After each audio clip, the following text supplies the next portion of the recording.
অনুমোদন হয়ে গেল, সরকারের তরফ থেকে ঘোষণা করা হলো আগামী 5ই ডিসেম্বরের মধ্যে আপনাকে ওয়াকফের সমস্ত সম্পত্তি রেজিস্ট্রেশন করতেই হবে বাধ্যতামূলক। আর কিচ্ছু যায় আসে না, আপনি তৃণমূল করুন, আপনি কংগ্রেস করুন, আপনি বিজেপি করুন, যা ইচ্ছা দিয়ে করুন, আমার কিছু যায় আসে না। শুধুমাত্র আপনাকে হক কথাটুকু বললাম। আপনাকে বলছি আপনার সম্পত্তি আপনি রেজিস্ট্রেশন করুন। যদি সম্পত্তি রেজিস্ট্রেশন না করেন ওয়াকফের সম্পত্তি, তাহলে আগামী দিন বুলডোজার দিয়ে আপনার পশ্চিমবঙ্গের মধ্যে আপনার সম্পত্তিকে, আপনার মসজিদকে, আপনার গোরস্থানকে, আপনার মাদ্রাসাকে, আপনার ঈদগাহকে ভেঙে চুরে শেষ করে দেওয়া হবে বুলডোজার দিয়ে। আসসালামু আলাইকুম রহমতুল্লাহি ওয়া বারাকাতুহু। সম্মানিত প্রিয় ভাই এবং বোনেরা আমার, যারা আমাকে দেখছেন আপনাদের সবাইকে আমি স্বাগত জানাচ্ছি আজকের এই ভিডিওতে। আজকে কথা বলবো গুরুত্বপূর্ণ লেটেস্ট একটি নিউজ নিয়ে, খবর নিয়ে, যেটা আপনার জানা অবশ্যই দরকার। আপনার জানা অবশ্যই দরকার। যদি আপনার ধর্ম ইসলাম হয়ে থাকে, যদি আপনি মুসলিম হয়ে থাকেন, তো অবশ্যই জানা দরকার, অবশ্যই জানা দরকার। তা আপনি অবশ্যই কোনো স্কিপ না করে ভিডিওটি দেখবেন। শুধু দেখবেন না, যারা জানে না তাদের কাছে ছড়িয়ে দেবেন এই খবরটা। আর সেটি হচ্ছে ওয়াকফ। আগামী 5ই ডিসেম্বরের মধ্যে আপনাকে ওয়াকফের সমস্ত সম্পত্তি রেজিস্ট্রি করতে হবে সরকারি পোর্টালে। যদি না করেন তাহলে আপনার সম্পত্তির আপনার খবর আছে। আবার বলছি, যদি আপনার গোরস্থান, আপনার মাদ্রাসা, আপনার মসজিদ, আপনার ঈদগাহ যদি এখনও পর্যন্ত রেজিস্ট্রি না হয়ে থাকে বা রেজিস্ট্রেশন যদি না হয়ে থাকে, আগামী 5ই ডিসেম্বরের মধ্যে আপনাকে রেজিস্ট্রি করতে হবে। ভাবিয়েন না, মমতা ব্যানার্জি আছে। মমতা ব্যানার্জি বলেছিল আপনাদেরকে যে মাইনরিটি যারা রয়েছেন, মুসলিম যারা রয়েছেন, তার কোনো ভয় নেই। जब तक मैं हूँ तब तक आपको कोई टेंशन लेने का नहीं है, हम आपको ফুললি প্রোটেক্ট করেंगे। এই কথা বলেছিল মমতা ব্যানার্জি। জি, উনি বলেছিলেন এনআরসি হতে দেব না, উনি বলেছিলেন সিএএ হতে দেব না, উনি বলেছিলেন ওয়াকফ আইন পশ্চিমবঙ্গে লাগু হতে দেব না।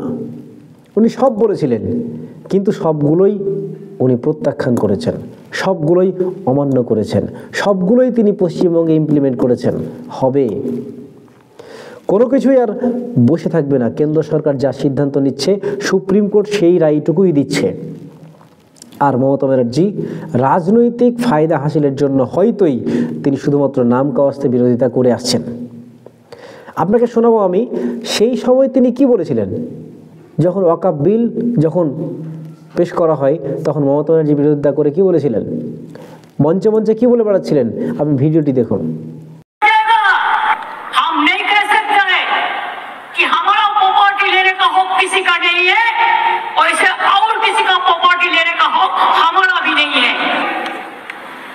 और माइनॉरिटी लोगों को हम एक बात कहते हैं,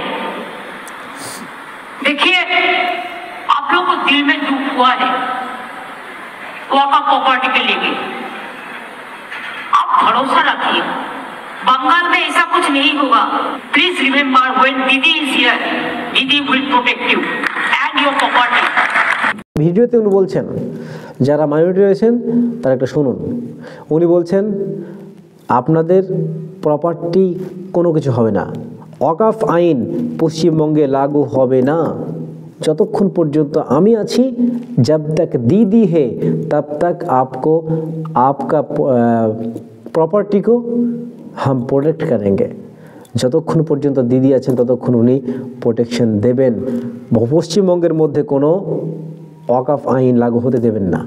হয়ে গেছে, রাজ্য সরকারের তরফ থেকে সবাইকে নির্দেশ প্রদান করা হয়ে গিয়েছে যে আগামী 5ই ডিসেম্বরের মধ্যে আপনাকে সমস্ত ওয়াকফের সম্পত্তি যাদের রেজিস্ট্রিভুক্ত এখনও হয়নি তারা রেজিস্ট্রেশন করুন। অনুরোধ করছি, যাদের যাদের ওয়াকফের সম্পত্তির উপরে মানে গোরস্থান রয়েছে, ঈদগাহ রয়েছে, মসজিদ রয়েছে, মাদ্রাসা রয়েছে, যে স্কুল রয়েছে, কলেজ রয়েছে, যা কিছু রয়েছে সবটা আপনি রেজিস্ট্রি করুন। কারো কথা শুনবেন না প্লিজ। শুধুমাত্র এগুলো মরিচিকা মূর্ণ ভাষণ ছাড়া কিচ্ছু না। শুধুমাত্র আপনার আবেগকে নিয়ে খেলা করছে এরা, আপনার পক্ষে কথা বলছে না। কয়েকদিন আগে দেখলাম যে নিউ টাউনে মুসলমানদের মসজিদের জায়গাকে হিডকো নামক একটা সংস্থা সেটা দখল করছে, মাটি ফেলেছে। চিন্তা করেছেন আপনি? মসজিদের জায়গা, তখন ওয়াকফ আইন পশ্চিমবঙ্গে লাগু হয়নি। পাশ হয়ে গেল, অনুমোদন হয়ে গেল, সরকারের তরফ থেকে ঘোষণা করা হলো আগামী 5ই ডিসেম্বরের মধ্যে আপনাকে ওয়াকফের সমস্ত সম্পত্তি রেজিস্ট্রেশন করতেই হবে বাধ্যতামূলক। প্রমাণ দেখুন, নিউজটি দেখুন। অবশেষে কেন্দ্রের ওয়াকফ আইন মেনে নিল রাজ্য। ওয়াকফ সম্পত্তির তথ্য আপলোডের নির্দেশ, 5ই ডিসেম্বরের মধ্যে তথ্য আপলোডের নির্দেশ, নবান্ন থেকে সরাসরি নির্দেশ। একাধিক জেলার জেলা শাসককে, ডিস্ট্রিক্ট ম্যাজিস্ট্রেটকে চিঠি, সংখ্যালঘু ও মাদ্রাসা দপ্তরের তরফে চিঠি দেওয়া হয়েছে। ইতিমধ্যেই ওয়াকফ সম্পত্তির তথ্য পোর্টালে তোলার নির্দেশ দেওয়া হয়েছে। দেখলেন তো, দেখুন এখানে স্পষ্ট রাজ্য সরকার মেনে নিল, অবশেষে রাজ্য সরকার ওয়াকফ বিল মেনে নিল। তাহলে বিরোধিতা কেন ছিল? কেন এত হই হুল্লোড়? কেন এত খিল আন্দোলন? কেন? সব প্রহসন ছিল, কিচ্ছু বাস্তবে কিছু ছিল না। আর আপনি কারো কথা শুনবেন না। আপনি এখনই আপনার সমস্ত তথ্য কাগজপত্র যতগুলো আছে সমস্ত কাগজপত্র আপনি সামনে আনুন। সামনে এনে অতি দ্রুত 5ই সেপ্টেম্বরের মধ্যে আপনাকে আপনার সমস্ত সম্পত্তি, ওয়াকফের সম্পত্তি রেজিস্ট্রেশন করতেই হবে। যদি না করেন আপনার সম্পত্তি বাতিল বলে ঘোষিত হবে, এটা চূড়ান্ত। কিন্তু আমার কথা হচ্ছে যে আসলেই যদি আপনি ইন্টেনশনালি যদি আপনি চাইছিলেন যে পশ্চিমবঙ্গে ওয়াকফের আইন চালু হোক, তাহলে আপনি কেন আন্দোলন করলেন? মানুষজনকে কেন ভুল বুঝালেন?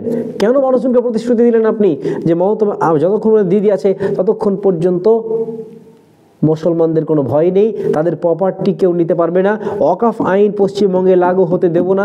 আপনি বললেন কেন? ইন্টেনশনালি যদি আপনি চাইছিলেন যে এই ওয়াকফ আইন চালু হোক, তাহলে বোঝার চেষ্টা করুন। এখন আজকে হচ্ছে 30শে নভেম্বর, 29শে নভেম্বর, আর মাত্র 6টা দিন, 7টা দিন, 6-7 দিনের মধ্যে মানুষজন কি করে 5ই ডিসেম্বরের মধ্যে এই ওয়াকফের সম্পত্তি রেজিস্ট্রেশন করবে বলুন আপনি? মানুষজন নিজের কাগজপত্র কোথায় আছে খুঁজে পাচ্ছে না। মসজিদের ওয়াকফের সম্পত্তির কাগজপত্র এত দ্রুত মাত্র 5ই সেপ্টেম্বরের মধ্যে কি করে সেটা ইনক্লুড করবে, রেজিস্ট্রেশনভুক্ত করবে বলুন আপনি? আরে তারা তো বলেছিল 6 মাসের মধ্যে ওয়াকফের সম্পত্তি রেজিস্ট্রেশন করতে হবে। আর মমতা ব্যানার্জি, আপনার রাজ্য সরকার কি করলো? মাত্র 6 দিন সময় দিল। এই 6 দিনের মধ্যে আপনাকে কি করতে হবে? ওয়াকফের সম্পত্তি রেজিস্ট্রিভুক্ত করতে হবে। এটা জুলুম নয়? মানুষজনের কাগজপত্র খুঁজতেই তো অনেকদিন সময় লেগে যায়, কাগজপত্র কোথায় আছে সেটা উদ্ধার করতে সময় লেগে যায়।